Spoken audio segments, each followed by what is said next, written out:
마약 투약 혐의를 받는 배우 이선균 씨가 오늘 오전 공원에서 쓰러진 채 발견돼 병원으로 옮겨졌지만 숨졌습니다. 차 안에서 극단적인 선택을 한 것으로 파악됐습니다. 압구정 롤스로이스 사건 운전자에게 마약류 약물을 처방한 혐의를 받는 의사의 구속 여부가 오늘 결정됩니다. 경찰 수사 과정에선 마취 상태인 여성 환자들을 성폭행하고 불법 촬영한 정황까지 드러났습니다. 국민의힘 한동훈 비상대책위원장이 국회로 첫 출근하면서 민주당 이재명 대표를 직격했습니다. 민주당에선 검사를 사칭한 분이 절대 존엄이라고 비판했는데 이재명 대표도 한 위원장을 향해 여당을 견제하는 건 야당 몫이라며 여당이 야당을 견제하는 게 아니라는 첫 반응을 내놨습니다. 정부가 저출산 극복을 위해 내년부터 아이를 낳으면 최저 1.6% 금리로 최대 5억 원까지 주택 구입 자금을 대출해주기로 했습니다. 이르면 내년 2월부터 제품 용량을 줄이고도 소비자들에게 제대로 알리지 않으면 최고 1,000만 원의 과태료가 부과됩니다. 석 달 이상 제품 포장이나 홈페이지, 판매 장소에 용량 변경을 게시하지 않을 경우 과태료를 부과하는 고시 개정안이 행정 예고됐습니다. YTN 뉴스앤 이슈 이어갑니다. 마약 혐의를 받고 있던 배우 이선균 씨가 서울 도심에서 차량 안에 숨진 채 발견됐습니다. 최근까지 세 차례 경찰 조사를 받아온 이 씨는 줄곧 혐의를 부인해왔는데 차량 안에서 극단적인 선택을 한 것으로 보입니다. 취재기자 연결합니다. 우종은 기자. 네, 사회부입니다. 처음 신고 접수된 시간은 언제입니까? 네, 오늘 오전 10시 12분쯤 배우 이선균 씨가 유서로 추정되는 메모를 쓰고 나갔다는 신고가 접수됐습니다. 신고는 이 씨 지인이 했는데 어제부터 집에 돌아오지 않는다는 내용이었습니다. 이후 오전 이 씨는 서울 성북구 모 공원 부근 주차장 차량 안에서 발견됐습니다. 발견될 당시 의식이 없는 상태였는데 끝내 숨진 것으로 확인됐습니다. 이 씨는 차량에 혼자 있었고 차량에서 극단적 선택을 한 것으로 추정됩니다. 경찰은 정확한 사고 경위를 조사하고 있습니다. 이 씨는 최근까지도 마약 투약 혐의로 경찰 조사를 받아왔습니다. 이 씨는 지난 10월부터 지난 23일까지 마약 투약 혐의로 세 차례 경찰 조사를 받아왔지만 줄곧 혐의를 부인해왔습니다. 이 씨는 강남 유흥업소 실장 김모 씨 자택에서 대마초와 케타민을 여러 차례 피우거나 투약한 혐의를 받아왔습니다. 앞서 이 씨는 이번 사건으로 김 씨 등에게 협박당해 3억 5천만 원을 뜯겼다고 고소했고 경찰은 이에 대해 조사하고 있었습니다. 경찰은 숨진 이 씨에 대한 사건은 공소권 없음으로 종결하고 이 씨가 고소한 공갈 혐의에 대해서는 수사를 계속할 것이라고 밝혔습니다. 지금까지 사회부에서 전해드렸습니다.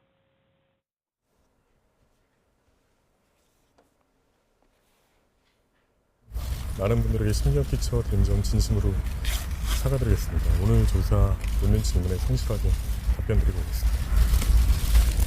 마약 투약 혐의 인정하십니까? 예, 조사에서 성실하게 답변드리고 오겠습니다. 마약인 줄 몰랐다는 취지로 계속 하시는데 여전히 같은 입장이십니까? 예, 그것 또한 다 사실대로 말씀드리겠습니다.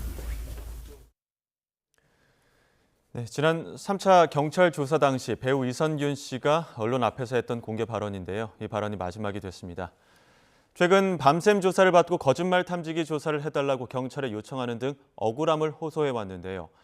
인터넷에 유흥업소 실장과의 통화 내용까지 떠돌면서 심적 부담이 컸던 것으로 보입니다. 박성배 변호사 연결해서 관련 내용 더 이야기 나눠보겠습니다. 변호사님 나와 계십니까? 네, 안녕하십니까? 네, 안녕하십니까? 오늘 오전에 신고가 접수됐는데 이게 관련 내용부터 좀 경위부터 짚어볼까요? 이 씨 매니저로부터 오늘 오전 10시 12분경에 이 씨가 사라졌다는 신고가 접수됐고 즉각 수색에 나선 경찰이 오전 10시 30분경 종로구 와룡공원 인근에서 차량을 발견합니다. 그 안에 있던 남성은 의식이 없는 상태였고 조수석에서는 번개탄 한 점이 발견됐는데 신원 확인 결과 이선균 씨였습니다. 예. 어제 저녁에 유서를 쓰고 집을 나갔고 또 오늘 집에 들어오지 않으면서 신고가 접수된 거죠? 그렇습니다. 오늘 오전 10시 12분경 이 씨의 매니저가 신고를 해올 때 이 씨가 유서 같은 메모를 작성하고 집을 나섰는데 어제까지는 연락이 됐다가 사라졌다, 차량도 없어졌다는 취지로 신고를 했습니다. 연락이 닿지 않자 이 씨의 자택까지 찾아가 봤지만 그 소재를 발견할 수 없어서 결국 경찰에 신고했고 경찰도 극단적 선택의 가능성을 염두에 두고 즉각적으로 수색에 나선 것으로 보입니다. 예. 일단 어떤 혐의를 받고 있었는지도 다시 한번 짚어보겠습니다. 이 씨는 마약류관리법상 대마 향정 혐의로 조사를 받아왔습니다. 이 씨의 마약 투약 의혹이 불거진 것이 올해 10월인데 인천경찰청 마약범죄수사계가 지난 10월 19일 영화 배우를 포함해 8명에 대한 입건전 조사 내사 진행 중인 사실을 밝혔고 경찰 발표 나흘 만인 10월 23일 이성균 씨가 피의자 신분으로 전환돼 형사 입건되었습니다. 유흥업소 여실장 A 씨의 자택 등지에서 마약을 복용했다는 마약 투약 혐의로 조사를 받아왔었고 지금까지 피의자 등으로 조사를 받은 횟수는 모두 3차례였습니다. 예. 앞서 마지막 경찰 조사 과정에서 지금 언론에 공개된 발언들을 보면 성실하게 답변 드리고 오겠다, 또 사실대로 말씀드리겠다 이런 이야기를 했거든요. 지난 네. 주말이 마지막 경찰 출석 조사였죠? 그렇습니다. 지난 10월 23일 토요일부터 진행된 조사가 19시간 동안 지속됐습니다. 고소인으로서의 조사와 피의자로서의 조사를 동시에 진행한 것으로 보이고 야간 새벽 조사는 당사자의 동의가 반드시 필요한데 이 씨는 이번 출석이 마지막 출석이라고 생각하고 출석한 김에 모든 조사를 마치겠다는 의지를 내비친 것 같습니다. 조사 과정에서 사실상 유흥업소 여실장의 진술에 대한 반박 형태로 조사가 이루어진 것으로 보이고 그동안 이 씨에 대해서는 각종 마약 검사에서 음성 판정이 나온 바가 있습니다. 그럼에도 불구하고 경찰은 마약 정밀 검사상으로 음성이 나왔다고 하더라도 이 씨의 혐의를 확정짓지 않은 채 피의자 신문을 계속해서 진행해 왔습니다. 만약 마약 정밀 검사에서 검출되지 않은 그 이전의 마약을 투약했다거나 마약 정밀 검사에서 검출되지 않은 신생 마약이거나 적어도 투약을 하지 않았다고선 치더라도 소지 혐의 유무를 다투어 보아야 한다는 취지로 경찰이 수사를 진행한 것 같은데 장시간 조사가 진행되면서 이성균 씨가 나름 자신의 억울함과 소명은 충분히 한 것으로 보이고 그 이후 경찰이 판단을 내리기까지 자신의 억울함을 충분히 받아들여 달라는 취지로 거짓말 탐지기 조사 의뢰를 요청하는 모습도 보여줬습니다. 예. 그래서 이제 마지막 경찰 조사 때도 마약인 줄 몰랐다는 입장은 유지하시냐 이런 그 기자들 질문에도 그 또한 사실대로 말씀드리겠다 이런 이야기도 했었거든요. 최근까지도 혐의를 강력하게 부인을 해왔었고 그럼에도 불구하고 지금 이러한 안타까운 선택을 한 배경이 있다면 추정이지만 어떤 배경이 있다고 보십니까? 일단은 이성균 씨가 마약 투약 혐의를 상당히 강하게 부인하고 있습니다. 무엇보다 마약 검사에서 모두 음성 판정이 나왔다는 것이 가장 큰 근거로 보이는데 유사 판례에 따르면 마약 정밀 검사에서 음성이 나온다면 무혐의 내지는 무죄로 종결되는 경우가 상당히 많습니다만 간혹 그럼에도 불구하고 유죄가 인정되는 경우도 있습니다. 아직까지 경찰이 그 결론을 정확하게 내리지 않은 상황이다 보니 그 자체의 심적 부담을 느꼈던 것 같습니다.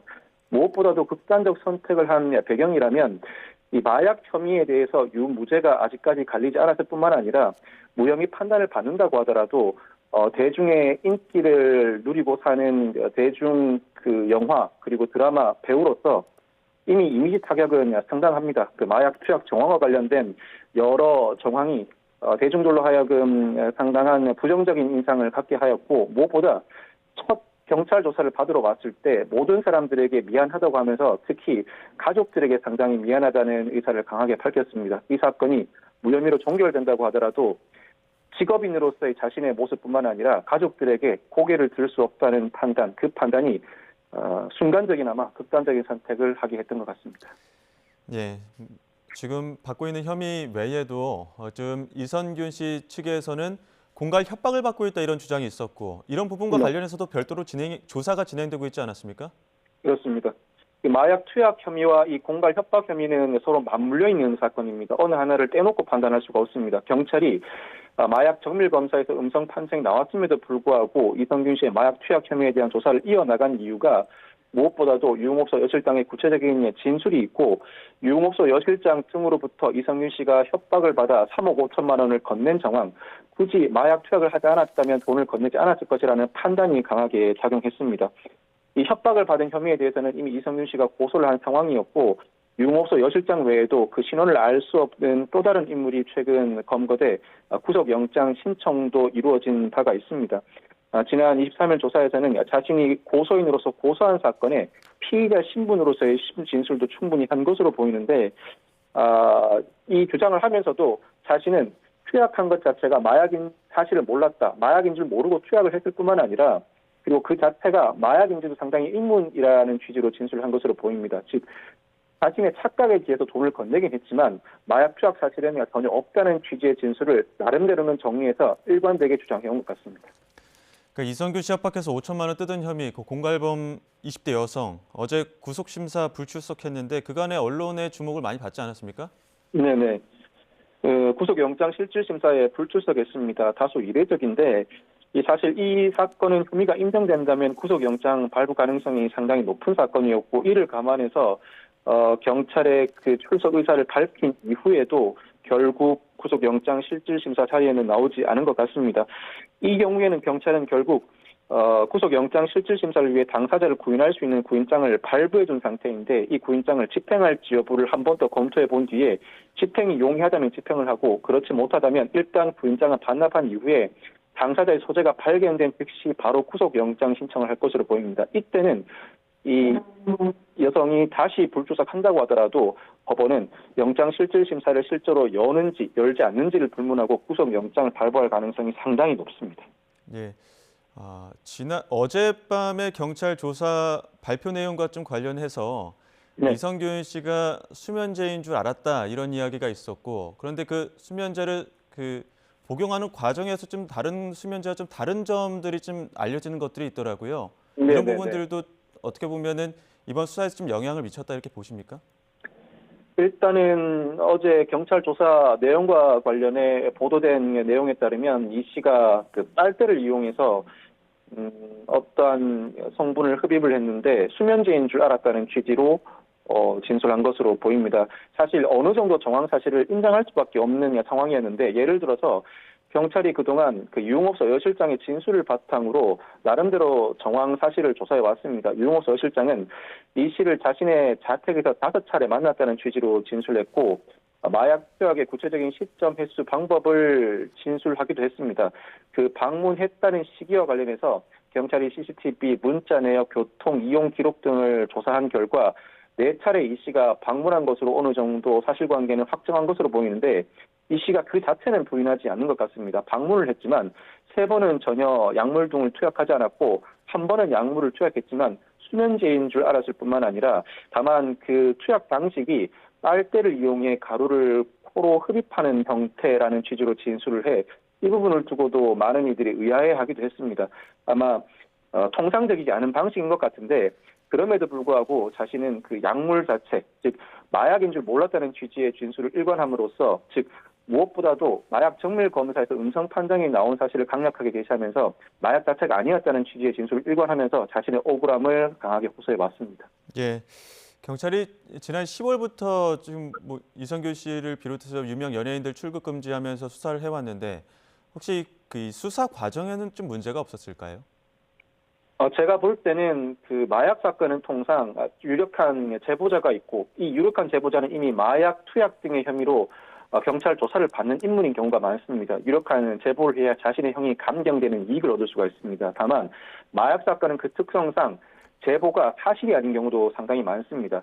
제보가 있다고 곧바로 경찰이 수사에 나서는 것이 아니라 제보의 신빙성 여부를 여러모로 따져보는 과정을 밟게 되는데 경찰 발표 내용에 따르면 제보 자체는 상당히 구체적이었다고 합니다. 그렇다면 내사와 입건 자체가 무리라고 보기는 어려운 것 같습니다. 다만 조사를 진행하는 과정에서 무엇보다도 이성균 씨나 지드래곤 씨 등 대중 인기를 바탕으로 살아가고 있는 유명 인물들이다 보니 상당히 과도하게 수사 내용이 유출된 면은 있는 것 같습니다. 예를 들어서 마약 투약 혐의와 직접적인 연관성이 없는 이성균 씨나 유흥업소 여실장 간의 구체적인 문자 메시지는 굳이 보도 필요성이 있는가 의아한 부분입니다. 그 문자 메시지가 노출됨으로 인해 이성균 씨가 상당히 더 큰 부담을 느꼈던 것 같습니다. 자신의 혐의가 무혐의로 종결된다고 하더라도 대중, 무엇보다도 가족들에게 고개를 들 수 없다는 생각을 하게 만든 이유 중에 하나였던 것으로 보이고 수사 과정에서의 문제, 즉 수사 자체는 문제라고 할 수 없습니다만 언론에 지나치게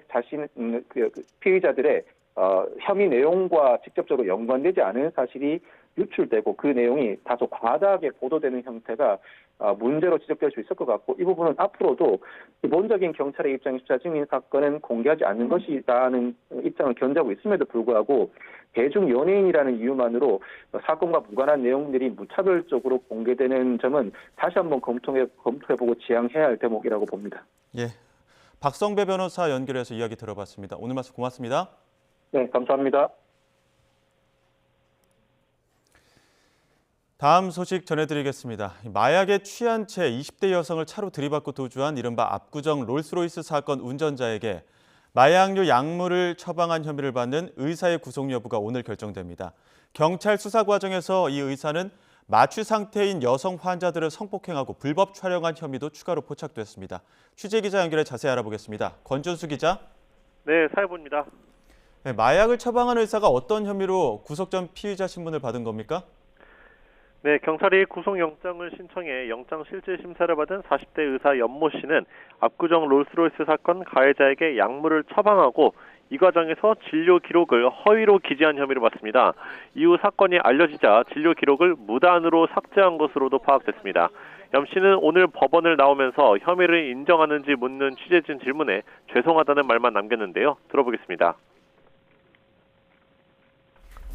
마약류 불법 처방한 혐의 심사에서 인정하셨습니까?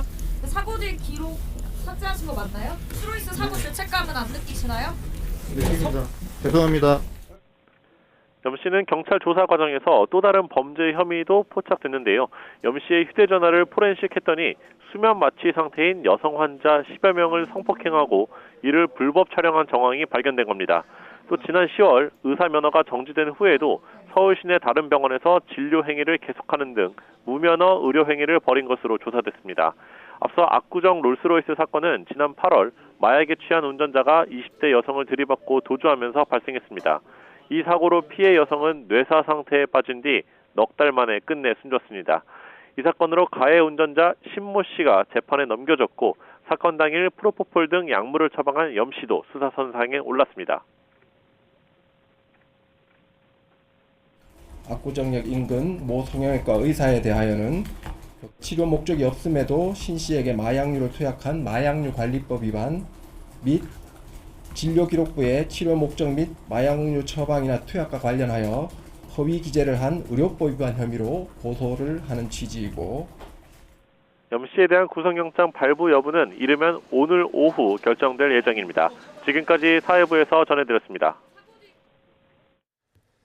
국민의힘 한동훈 비상대책위원장이 오늘 국회로 첫 출근했습니다. 출근하자마자 민주당을 향해 날선 공세를 이어갔는데요. 이재명 대표도 임명 하루 만인 오늘 회의에서 한동훈 위원장을 향한 첫 반응을 내놨습니다. 직접 들어보시죠. 국민의힘이 집권당입니다. 국정에 책임을 진 것은 야당이 아니라 여당입니다. 우리 국민들께서는 정쟁에만 몰두해온 여당에게 국정 운영에 책임을 다하는 모습을 기대하고 있다는 말씀을 드립니다. 정권을 견제하는 것은 그리고 감시하는 것은 야당의 몫입니다. 여당이 야당을 견제하고 야당을 감시하는 것이 아닙니다. 여당이 집권당이라는 사실을 잊지 마시기 바랍니다. 그동안에 저는 일방적으로 민주당에게 질문만 받아왔잖아요. 오늘은 제가 하나 물어보겠습니다. 민주당은 검사를 그렇게 싫어하면서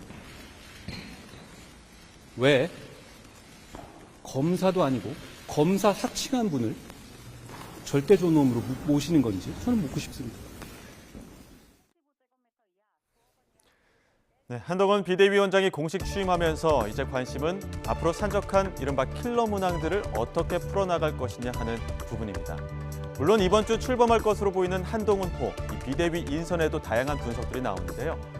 한동훈 위원장과 같은 92학번으로 벌써부터 친한계로 분류되는 조정훈 의원, 한 위원장에게 애정어린 충고를 남겼습니다. 앞으로 30일 촘촘한 액션 플랜이 필요하다며 비대위도 굳이 15명을 다 채울 필요 없이 5명만으로도 별동대처럼 신속하게 움직여야 한다고 강조했습니다.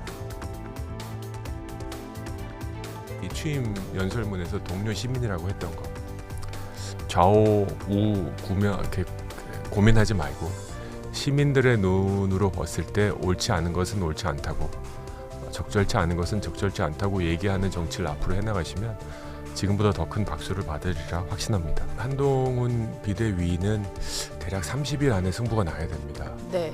30일도 실은 긴 시간이죠. 왜냐하면 이제 1월 10일 전후로 공관위가 뜨고 1월 말쯤이 되면 이제 뭐 지역구를 어떤 지역을 전략으로 하느냐, 어떤 의원을 뭐 탈락시키느냐, 뭐 선거판이 될 거기 때문에 예. 관심사가 자연스럽게 이제 공천으로 넘어갑니다. 그래서 한 30일 정도의 정교하고 촘촘한 액션 플랜이 필요합니다. 비대위원들은 위원장을 도와주는 사람들이지 예. 권력을 나눈다라는 의미는 적절하지 않습니다. 따라서 자기가 부족한 부분을 보완해 줄 수 있는 사람들, 네. 그것이 5이면 5이면 어떻습니까?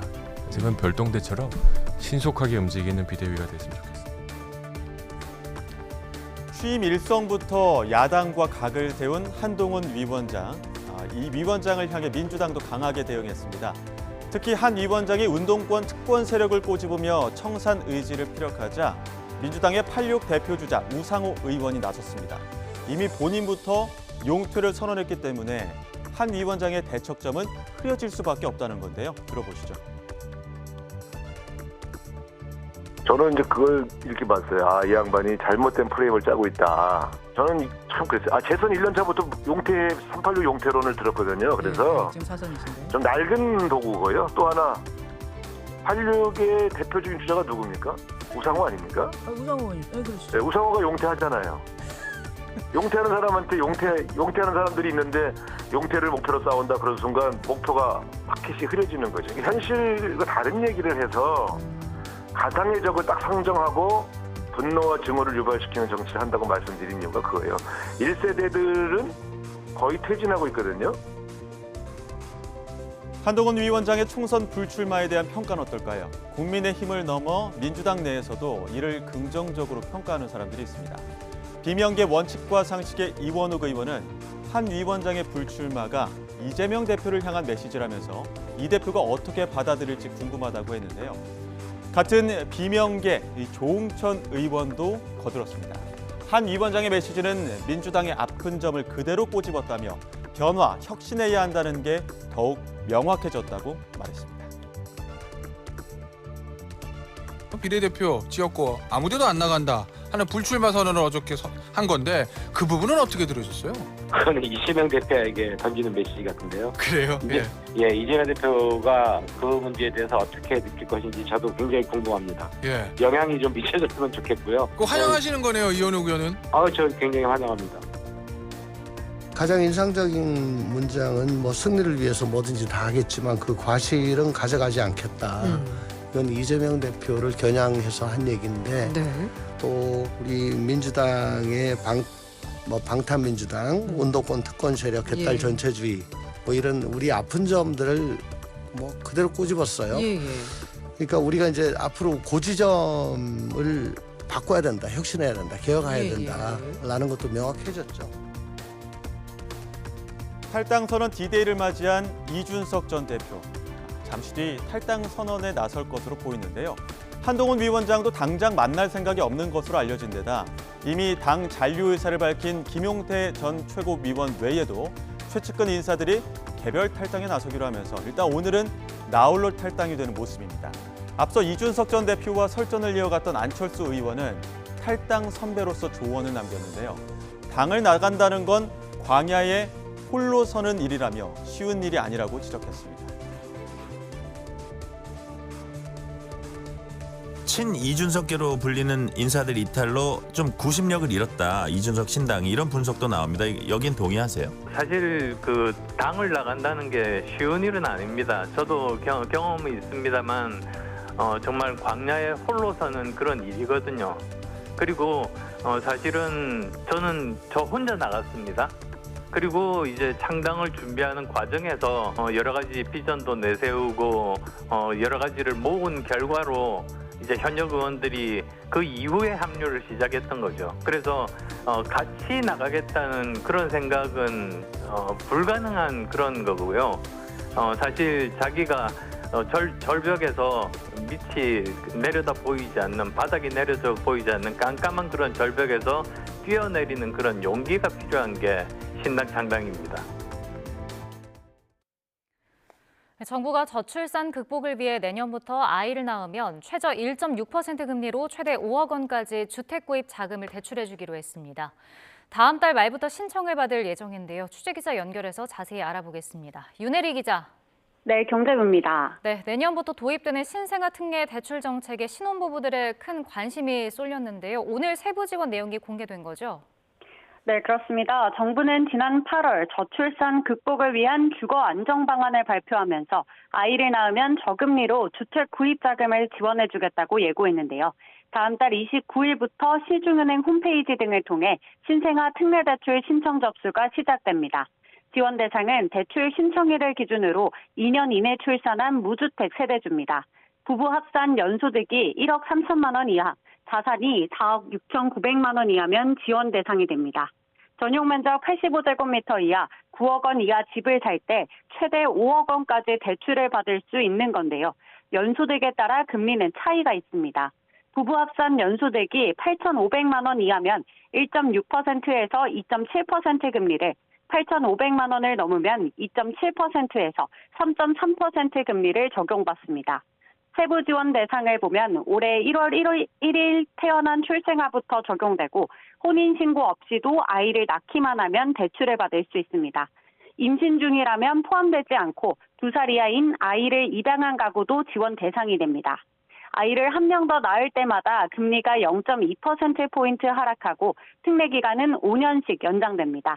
두 자녀라면 최저 1.4% 금리로 10년 동안, 세 자녀 이상이라면 최저 1.2% 금리로 15년 동안 신생아 특례 대출을 적용받을 수 있는 겁니다. 네, 이 전세 자금을 대출받을 때도 적용이 된다고요? 네, 그렇습니다. 당장 집을 사기 어려운 출산 가구를 위해서 전세자금 대출도 지원하는데요. 전세 보증금이 5억 원 이하인 주택에 대해서 보증금의 80% 이내 최대 3억 원까지 저금리로 대출을 받을 수 있습니다. 부부 합산 연소득이 7,500만 원 이하면 1.1%에서 2.3% 금리가, 7,500만 원 초과면 1억 3천만 원 이하면 2.3%에서 3% 금리가 적용됩니다. 처음 전세 계약 2년을 포함해 최대 5회까지 연장할 수 있어서 최장 12년까지 지원을 받을 수 있습니다. 전세 대출 역시 아이를 한 명 더 낳을 때마다 금리를 0.2%포인트 인하해주고 기간은 4년 더 연장해줍니다. 또 전세 계약을 맺은 지 3개월 이내라면 기존 대출을 신생아 특례 대출로 대환할 수 있습니다. 정부가 저출산 극복을 위해 내놓은 정책은 이뿐만이 아닌데요. 내년 3월부터는 신생아 출산 가구를 대상으로 공공분양주택 특별공급도 시행될 예정입니다. 임신 중인 태아를 포함해 2세 이하 자녀가 있는 가구에는 특별공급 3만 가구를 포함해 연 7만 가구를 우선 공급하겠다는 계획입니다. 다만 아직 구체적인 공급 지역은 공개되지 않았습니다. 올해 합계 출산율은 0.72명, 내년에는 이보다 줄어든 0.68명으로 전망되는데요. 정부의 저출산 극복 대책이 출산율을 끌어올리고 무주택 출산 가구에 내 집 마련 기회를 줄 수 있을지 관심입니다. 지금까지 경제부에서 전해드렸습니다. 내년부터 전 금융권의 대출 상품에 대해 DSR 산정 시 일정 수준의 가상금리를 부과하는 스트레스 DSR 제도가 단계적으로 도입됩니다. 이에 따라 가계대출 한도가 줄어들게 되는데 원하는 만큼 대출받기가 한층 어려워질 것으로 전망됩니다. 취재기자 연결합니다. 엄윤주 기자. 네, 한국은행입니다. 네, 금융당국이 발표한 내년도 스트레스 DSR 제도에 관해서 설명해 주시죠. 네, 금융위원회가 오늘 전금융권 대출 상품에 대해 DSR 산정 시 일정 수준의 가상금리를 적용하는 스트레스 DSR 세부 방안을 발표했습니다. 우선 스트레스 금리, 그러니까 대출 한도와 직결되는 DSR 산정 시 더해지는 금리 수준은 과거 5년 내 가장 높았던 수준의 가계대출 금리와 현 시점 금리를 비교해 결정하기로 했습니다. 여기에 1.5% 하한선과 3% 상한선을 각각 정했는데요. 대신 갑작스러운 대출한도 축소에 따른 실수요자들의 어려움을 고려해 내년 상반기에는 스트레스 금리의 25%, 하반기에는 50%만 적용하고 내후년인 2025년부터 100% 그대로 시행하기로 했습니다. 신용대출에 대해서는 전체 잔액이 1억 원을 초과하는 경우에만 적용할 예정입니다. 또 통상 대출 만기가 주택담보대출에 비해 짧다는 점을 감안해 만기 5년 이상 고정금리의 경우에는 스트레스 금리를 적용하지 않기로 했고, 만기 3년에서 5년 고정금리는 스트레스 금리의 60%만 반영하기로 했습니다. 금융위원회는 제도 도입으로 차주들이 체감하는 대출한도 축소 부담이 클 우려를 고려해 스트레스 DSR 제도의 범위를 순차적으로 확대하기로 했습니다. 이에 따라 내년 2월 26일부터 은행권 주택담보대출에 대해 우선 시행한 뒤 6월쯤 은행권 신용대출과 이금융권 주택담보대출까지 확대하고 하반기에 기타 대출까지 적용할 방침입니다. 네, 아무래도 스트레스 금리 산정이 어떻게 되는 건지 이해가 잘 되지 않는데 이 부분도 쉽게 설명해 주시죠. 네, 그래서 화면을 준비했는데요. 스트레스 금리가 어떻게 산정되는지 살펴보겠습니다. 앞서 말했듯이 과거 5년간 최고금리와 최근 금리를 봐야 한다고 했죠. 여기에선 과거 5년간 최고금리가 지난해 12월 기준 5.64%로 최근 금리를 올해 10월 기준 5.04%로 잡아봤습니다. 그럼 두 금리 차를 빼면 0.6%가 나오죠. 이건 하한선으로 적용하기로 했던 1.5%보다 더 낮은 수준입니다. 이 때문에 이 경우에는 1.5%가 적용됩니다. 그리고 상반기와 하반기 각각 25%, 50%씩만 적용하기로 했으니까 상반기 스트레스 금리는 0.375%, 하반기에는 0.75%가 반영될 예정입니다. 이번에는 대출 한도가 어떻게 줄어드는지 보겠습니다. 이 소득 5천만 원 차주가 30년 만기 대출을 받기로 했다면 지금 같은 경우에는 변동금리나 혼합형, 주기형 대출 상품 모두에서 3억 3천만 원까지 빌릴 수 있습니다. 하지만 앞서 산정한 스트레스 한도를 적용해보면 화면에 봐도 500만 원부터 최대 3천만 원까지 줄어들었습니다. 이처럼 금융당국은 이번 제도 개선을 통해 상환능력 범위 내에서 돈을 빌리는 가계부채 관리 원칙이 보다 뿌리 깊게 자리 잡는 계기가 될 것이라고 기대했습니다. 그러면서도 시행 과정에서 과도한 대출 위축 등이 발생하지 않도록 세심히 챙겨나갈 계획이라고 덧붙였습니다. 네, 새 집을 사고자 하는 분들이라면 원하는 만큼 대출받기가 좀 어려워질 것 같은데 지금 금리 상황은 어떻습니까? 네, 은행권 대출 금리는 석 달째 오름세를 이어갔습니다. 한국은행이 발표한 지난달 예금은행의 전체 대출 평균 금리는 10월보다 0.02%포인트 늘어난 연 5.26%입니다. 기업 대출 금리가 한 달 전보다 0.03%포인트 올랐고 가계대출 금리는 5.04%를 그대로 유지했습니다. 그중에서도 주택담보대출이 4.48%로 지난 5월 이후 6개월 만에 하락 전환했습니다. 반면 전세자금 대출은 4.4%로 10월보다 0.12%포인트 올랐고요. 일반 신용대출 금리도 6.85%, 5개월 연속 상승하면서 주택담보대출 금리 하락폭을 상쇄시켰습니다. 한국은행은 코픽스 상승과 특례 보금자리론 금리 인상에도 장기 지표금리인 은행채 5년물 금리가 내려간 것이 주택담보대출 금리 하락에 영향을 줬다고 분석했습니다. 그러면서 12월 대출 금리와 관련해서는 이번 달도 코픽스는 상승할 걸로 보이지만 은행채 5년물 하락폭이 더 크기 때문에 하방 요인이 더 클 것으로 내다봤습니다. 향후 시장 금리는 주요국 통화 정책에 달려 있을 것으로 전망했는데요. 예금은행의 저축성 수신 평균 금리는 10월보다 0.04% 오른 연 3.99%로 집계됐습니다. 신생금리 상승폭이 더 크게 나타나면서 예금은행 신규 취급액 기준 대출금리와 저축성 수신금리의 차이, 즉 예대금리 차는 1.27%포인트로 석 달 연속 감소세를 이어갔습니다. 지금까지 한국은행에서 전해드렸습니다. 정부와 여당이 50인 미만 사업장에 대한 중대재해처벌법 적용을 2년 유예하는 방안을 추진하기로 했습니다. 준비 기간을 더 갖겠다는 건데요. 사업장 안전보건관리체계 구축을 위해 내년에 1조 2천억 원을 투입하기로 했습니다. 정부 여당의 설명 직접 들어보겠습니다. 현장 상황을 외면하고 법을 시행한다면 중대재해 예방이라는 입법 취지를 살릴 수 없을 뿐만 아니라 수많은 중소기업인들의 경영 의지를 꺾고 범법자만 양산하는 심각한 부작용만 초래하게 될 것입니다. 중대재해 취약 분야 기업 지원 대책은 50인 미만 기업에 대한 안전진단, 역량 강화, 환경 개선 및 생태계 조성을 총망라한 종합 지원 대책을 담고 있는 바 근본 대책을 통해 50인 미만 기업의 안전보건 관리 체계가 조속하게 구축될 수 있도록 전방위적 지원을 추진할 예정입니다.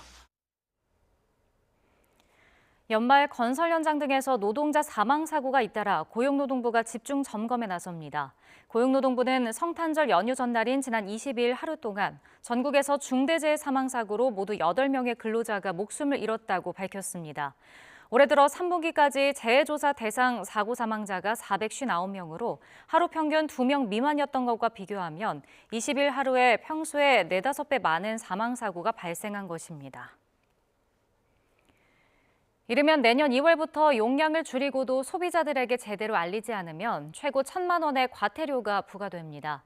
공정거래위원회가 고시 개정안을 행정 예고했는데 생활에 밀집한 물품 제조업체들이 용량이나 주요 원재료 등의 중요 변경 사항을 포장이나 홈페이지 혹은 판매 장소에 석 달 이상 게시하지 않으면 한 번 위반 시 과태료 500만 원, 2번 위반 시 1,000만 원이 부과됩니다.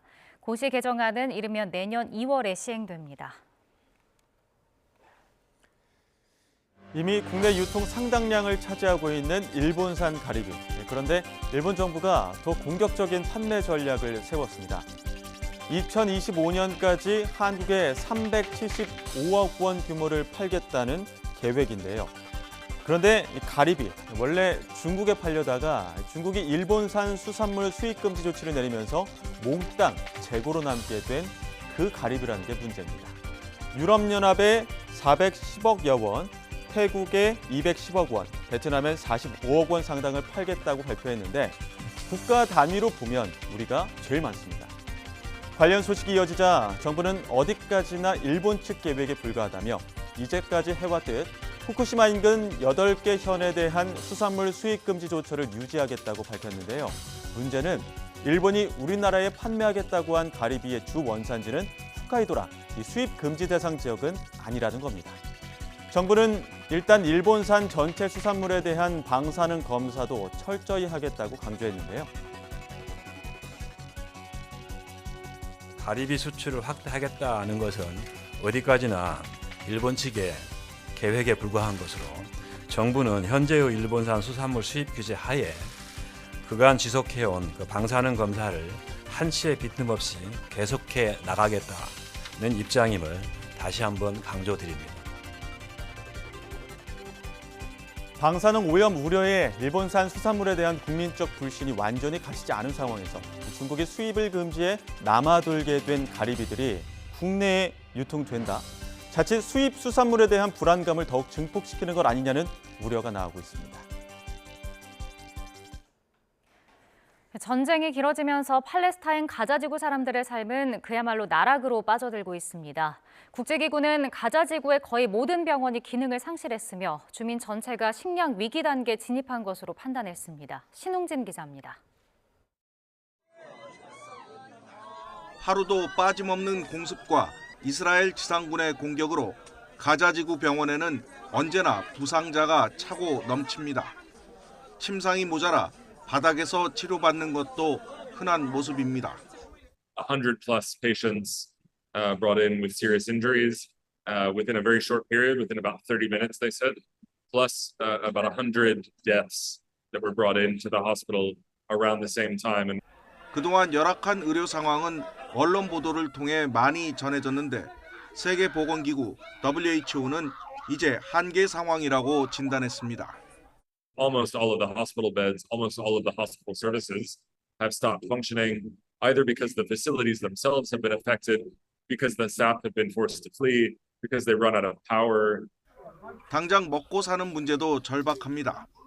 세계 식량계획 WFP는 이달 8일부터 내년 2월 7일까지 가자지구를 급성 식량 위기 상태라고 진단했습니다. 유엔은 식량 위기의 심각성 정도에 따라 정상, 경고, 위기, 비상, 기근의 5단계로 분류하는데 3단계 이상을 급성 식량 위기로 봅니다. 전체 주민 220만 명 가운데 50만여 명이 가장 심각한 5단계인 기근에 해당하고 4단계인 비상도 95만 명에 이릅니다. What is happening in Gaza is unprecedented, both in terms of its scale, but also how quickly it is happening. 식량은 전적으로 외부 지원에 의존하는데 반입량이 하루에 트럭 100대를 밑돌아 이대로라면 계속 나빠질 수밖에 없는 상황입니다. YTN 신웅진입니다. 오늘도 외출하실 때 옷차림 조금 가볍게 하셔도 무리 없겠습니다. 다만 호흡기가 약하신 분들은 보건용 마스크를 꼭 챙기시는 게 좋겠는데요. 추위 대신 미세먼지가 기승을 부리고 있기 때문입니다. 현재 대기가 정체되고 중국발 스모그가 유입되면서 서울의 초미세먼지 농도는 평소의 2배 수준 보이고 있습니다. 당분간 세미 탄파는 없겠지만 미세먼지가 말썽을 부릴 전망입니다. 오늘 하늘 자체는 대체로 맑게 드러나 있습니다. 다만 미세먼지 때문에 시야가 답답한 곳이 많은데요. 현재 인천의 초미세먼지 농도는 매우 나쁨, 수도권과 충청, 대구는 나쁨 수준을 보이고 있습니다. 특히 인천 일부 지역에는 초미세먼지 주의보가, 충남 지역에는 올겨울 들어 처음으로 고농도 미세먼지 예비 저감 조치가 발령 중입니다. 충남 지역에서는 오늘 밤 9시까지 공공사업장과 공사장의 운영 시간을 단축하거나 조정해야 한다는 점 참고하시기 바랍니다. 오늘도 추위 걱정은 없습니다. 서울 한낮 기온 6도, 광주와 대구 10도, 부산 12도까지 올라 어제와 비슷하거나 조금 높겠습니다. 당분간 예년보다 온화한 날씨 속에 서쪽 지방은 공기가 탁한 날이 많겠습니다. 주말과 올해 마지막 날인 휴일 사이에는 전국 곳곳에 비나 눈이 내리겠고 이 비로 인해 미세먼지는 해소될 전망입니다. 다만 연말 연시에 눈비 소식이 있는 만큼 최신 기상 정보를 잘 확인해 주시기 바랍니다. 비가 내리기 전까지 동해안 지역은 대기가 무척 건조하겠습니다. 이 지역에는 건조주의보가 내려진 가운데 바람도 다소 강하게 불어 산불 등 화재 사고가 발생하지 않도록 각별히 유의하셔야겠습니다. 지금까지 YTN 원희다입니다. 이상으로 뉴스 앤 이슈 마치겠습니다. 잠시 후 더 뉴스가 방송됩니다. 시청해주신 여러분 고맙습니다.